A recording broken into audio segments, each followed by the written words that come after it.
శ్రీ రామకృష్ణ ప్రభ ఛానల్ను చూడండి, మాసపత్రికను చదవండి. ధీరవాణి, నిజమైన స్వాతంత్ర్యం. ఈ లోకంలో పిరికి పందులకు స్థానం లేదు. పారిపోవడానికి ప్రయత్నించవద్దు. జయాపజయాలను లక్ష్య పెట్టవద్దు. నిర్దిష్టమైన నిస్వార్థ సంకల్పంతో నిన్ను నువ్వు అనుసంధించుకుని కృషి చేస్తూ పురోగమించు. విజయాన్ని సాధించడానికే జన్మించిన మనస్సు అచంచలమైన దృఢ సంకల్పంతో కూడిన దీక్షతో సాధన చేస్తుంది. పని చేయడానికి నీకు అధికారం ఉంది, కానీ దాని యొక్క ఫలితాన్ని ఆశించేటంత పతనావస్థలో పడవద్దు. నిరంతరం పనిచేయండి, కానీ పని వెనుక ఉన్నదేదో గమనించండి. సత్కార్యాలు కూడా మానవుణ్ణి బంధించగలవు. కాబట్టి సత్క్రియల చేత గాని పేరు ప్రతిష్టల కాంక్ష చేత గాని బద్ధుడు కావద్దు.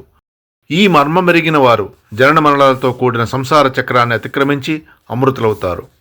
సాధారణంగా సన్యాసి సమాజాన్ని విడిచిపెట్టి బయటకు వెళ్లి దేవుణ్ణి ధ్యానిస్తాడు.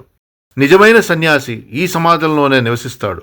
సన్యసించి అడవులో నివసిస్తున్న నెరవేరని కోరికలను గురించి చింతిస్తూ ఉండేవారు నిజమైన సన్యాసులు కారు. జీవిత సంగ్రామ రంగ మధ్యంలో నివసించు. కొండ గుహల్లోనూ నిద్రావస్థలోనూ ఎవరైనా ప్రశాంతంగానే ఉంటారు. సుడిగుండంలో తీవ్ర కార్యరంగంలో నిలబడి కేంద్రాన్ని చేరుకోండి. కేంద్రాన్ని కనుగొన్నావంటే నిన్నేదీ చలింపజేయజాలదు. మనకు నేత్రాలున్నాయని ఫలితాలను బట్టిగాని గ్రహించలేము. అదేవిధంగా ఆత్మను దాని ఫలితాల వల్ల కాక మరో విధంగా తెలుసుకోలేము. ఇంద్రియ గోచారమవడానికి దాన్ని కింది అంతస్తుకు తీసుకురాలేము. లోకంలోని ప్రతి వస్తువును అదే నియమిస్తుంది.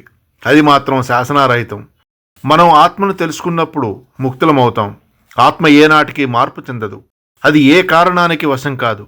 అదే సర్వానికి కారణం. అది తనకు తానే కారణం. మనలో ఏ కారణానికి వశం కాని వస్తువును కనుగొనగలిగితే దేవుణ్ణి దర్శించిన వాళ్ళమే అవుతాం. స్వాతంత్రం అమృతత్వంతో అనివార్యంగా కలిస్తే ఉంటుంది. స్వతంత్రుడవడానికి ప్రకృతి శాసనాలకు అతీతంగా ఉండాలి. మన అజ్ఞానంలో ఉన్నంతకాలం శాసనం ఉంటుంది. జ్ఞానోదయం అవటంతో మనలోని స్వాతంత్రమే శాసనం అనే సంగతి గ్రహిస్తాం. ఇచ్ఛ ఏనాడు స్వతంత్రమైనది కాదు. అది కార్యాకారణ సూత్రానికి బానిస. కానీ ఇచ్ఛకు వెనక ఉన్న నేను స్వతంత్రమైనది.